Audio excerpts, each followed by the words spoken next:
menunjukkan bahwa yaitu keadaan sekarang ini kok menurut saya yang saya sebut yaitu poco-poco tadi. Padahal sebagaimana ditegaskan oleh Profesor Dr. Arif Hidayat, kondisi hyper-regulation justru sering menjauhkan hukum dari nilai keadilan, moral, etika, dan kemanusiaan. Hukum menjadi tumpukan teks, bukan lagi cerminan nurasi bangsa. Seperti tadi, saya ingin tanya, nanti tolong dijawab. Apa ndak boleh minta ya? Kalau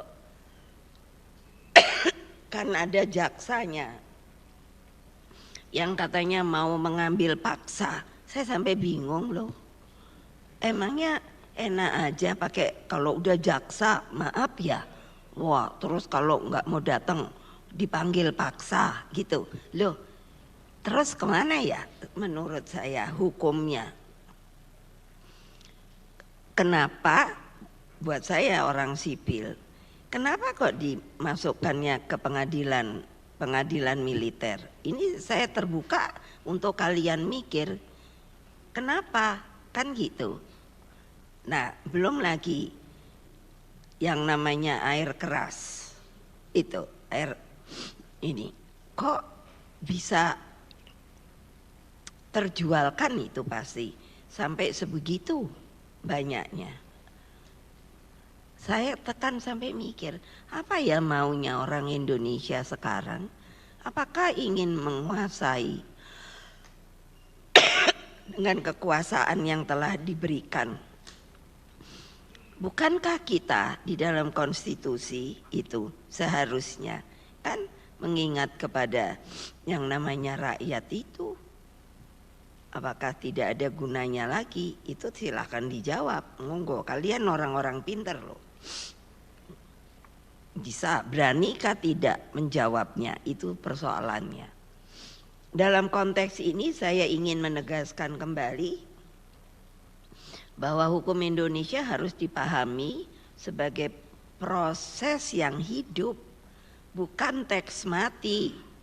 Makanya saya bertanya, nanti dibilang kalau ada yang ini mau jelekkan, lah ya monggo aja.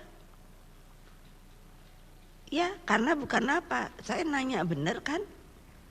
Kalian juga sebetulnya kalau mau nanya juga pasti kalau berani loh ya. Sekarang ini yang saya lihat keberanian di masyarakat itu betul-betul menjadi seperti apa ya? Jadi senyap. Saya tidak setuju kalau ada demonstrasi. Lah, waktu kemarin yang Agustus itu tiba-tiba ada yang dari ini kami punya pengacara mengatakan bahwa itu kan diinikannya untuk ke partai kami. Saya ketemu dengan Pak Prabowo, saya mengatakan pada beliau, Pak, kalau memang kami buktinya saja dulu gampang, kita sama-sama ketua umum, jangan begitu dong, hanya mengatakan itu yang di belakangnya adalah merah. Apakah akan seperti itu selalu kita? Yang katanya Bhinneka Tunggal Ika, yang katanya kita harus bergotong royong, yang katanya kita berpancasila, hanya untuk menjatuhkan seseorang ataupun kelompoknya karena tidak bisa sama. Apakah kita ini sudah menjadi negara apa? Coba tolong saya diberitahu. Di sana saya lihat ada yang berpakaian, itu mungkin Bapak Angkatan Darat. Sebagai presiden saya yang memisahkan antara TNI dan Polri. Apa dipikir itu gampang? Tidak. Tapi itu kan TAP. Saya selalu menghormati hukum yang telah dibuat oleh pemerintah. Waktu itu kok kebetulan saya yang dapat. Saya makanya bilang selalu saya ini presiden sampah. BLBI selesai, saya dapat award karena bisa menyelesaikan Ini bukan sombong, kenyataan. Saya bisa menyelesaikan IMF, makanya saya diberi award. Kalau mungkin saya datang memakai seluruh pangkat saya lah, opo, mungkin saya nggak bisa jalan. Lo ya saking harus bungkuk. Tapi kan saya pikir untuk apa sih? Yang saya inginkan adalah apa sih? Hukum itu menjadi sebuah yang paripurna di Republik ini. Kalau salah ya salah, kalau tidak ya tidak. Bukan menjadi sebuah permainan. Coba dong, saya gimana ya?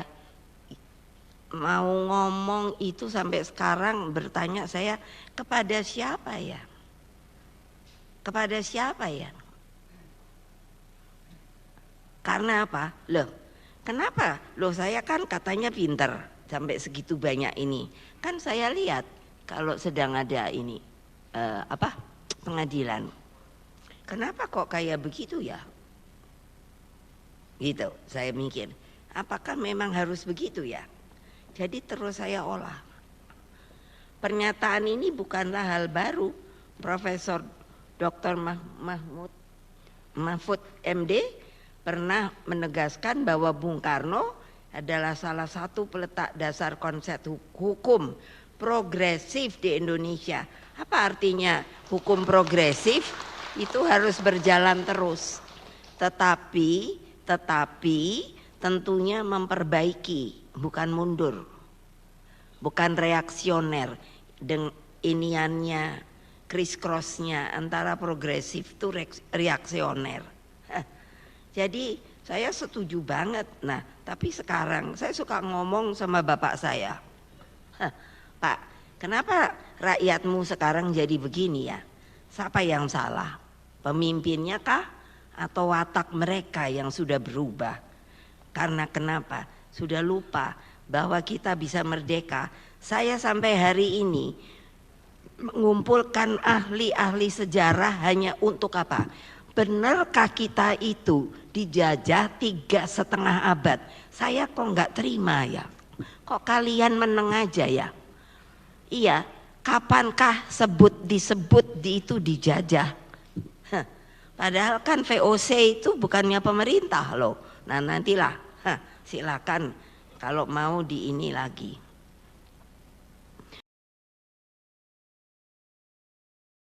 Kecepatan informasi dan akurasi data adalah komitmen kami.